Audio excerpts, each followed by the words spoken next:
Welcome to One Star Bazaar. We've had some requests to go over a little bit more in depth what our reasoning behind the 40% threshold for a one-star film. And I want you to imagine one of those scenes from like a police procedural or any sort of movie where someone's trying to map out a crime or a UFO conspiracy, where basically they have a giant cork board with pictures and files and string connecting all the things. That's how insane I went when I was trying to figure out this system. So as we mentioned before, we use Rotten Tomatoes and Metacritic. And for Rotten Tomatoes, their scale is essentially, 0 to 100, but it's a little bit different than what you'd think. So instead of dividing it up into 5 stars and, 20% and below is 1 star, 21% to 39% is 2 stars. It doesn't quite work like that. So with Rotten Tomatoes, they consider anything 75% of it and above to be certified fresh.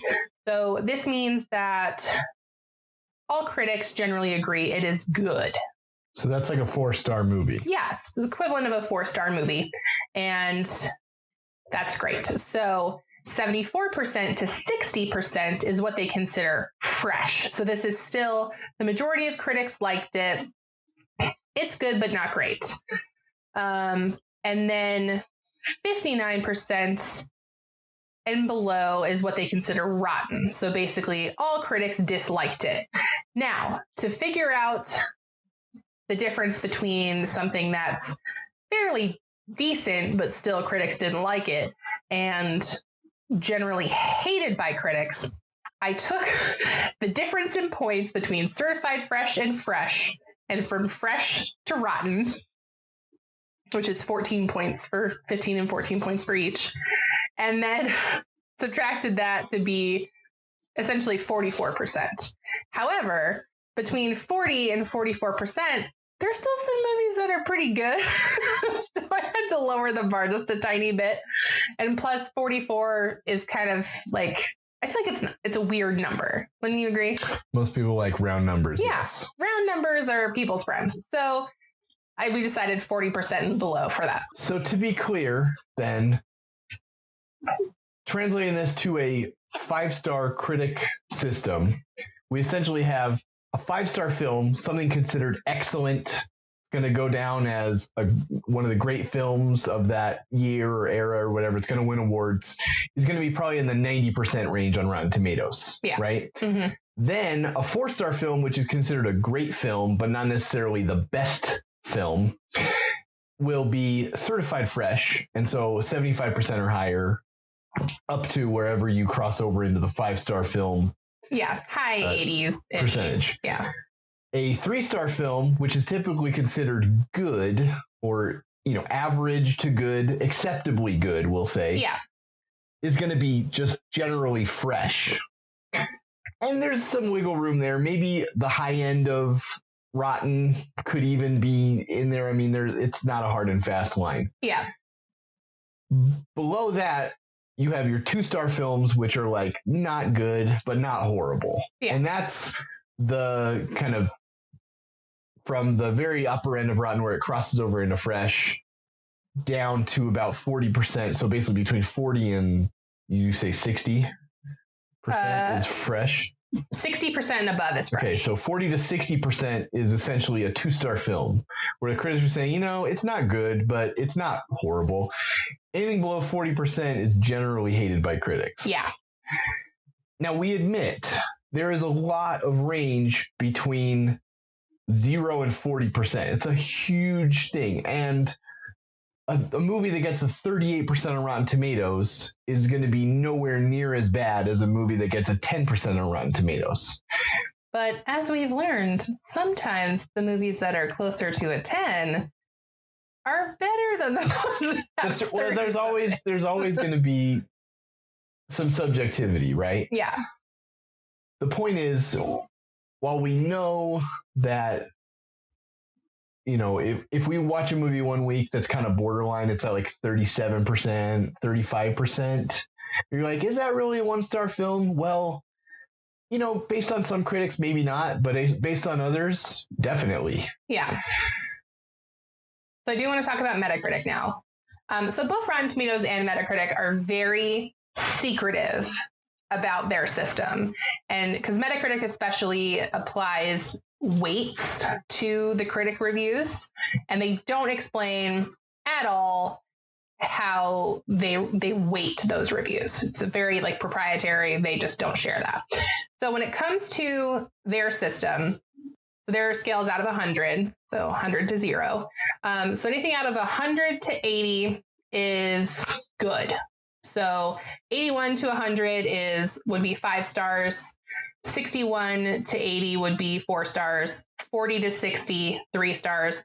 20 to 39, 2 stars, and 0 to 19, 1 star.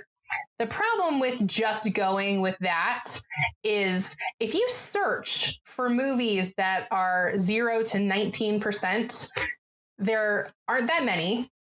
And they're movies that are, I don't want to say intentionally bad, but they were not trying. Right. They were not trying to be good movies.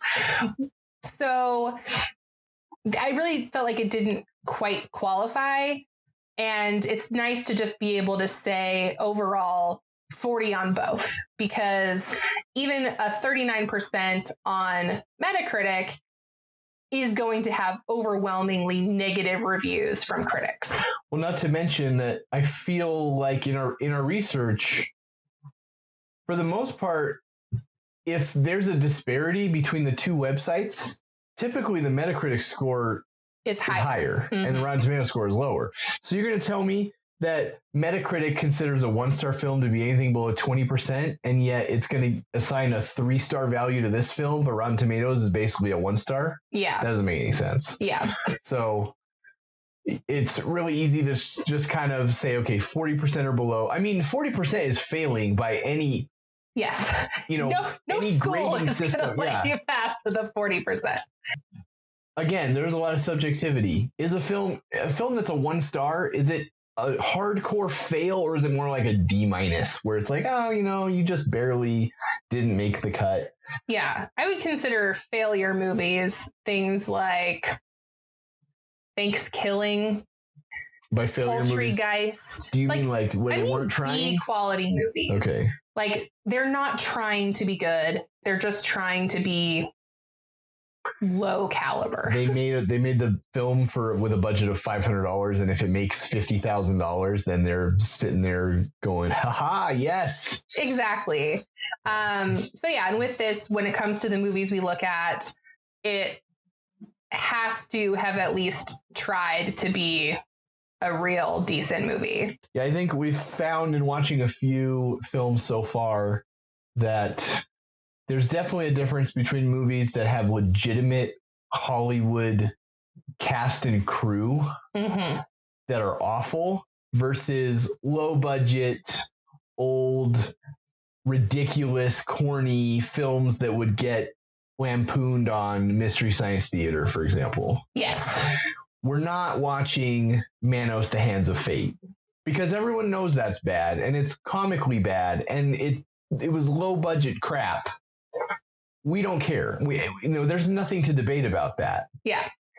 What we want to know is, hey, this film had actual Oscar-winning people involved.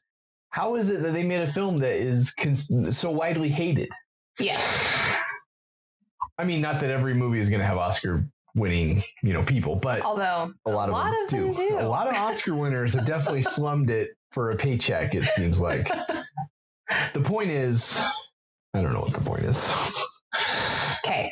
And then in terms of our categories, so now that we have done a couple episodes, we've decided to tweak our categories just a little bit, in that we are adding a 5th category, and it was your idea, so I'm going to let you go ahead and explain that one. I'm just basically comparing what the movie did well and what were the main really bad parts that dragged it down.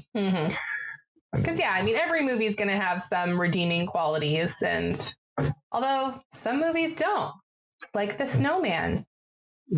Yeah. They shot it in a pretty location.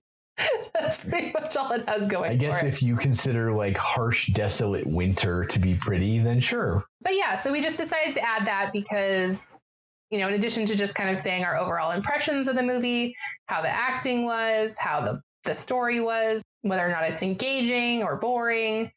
And it just kind of made sense to sort of look a little deeper at the pros and cons of the movie. Yeah. Yeah.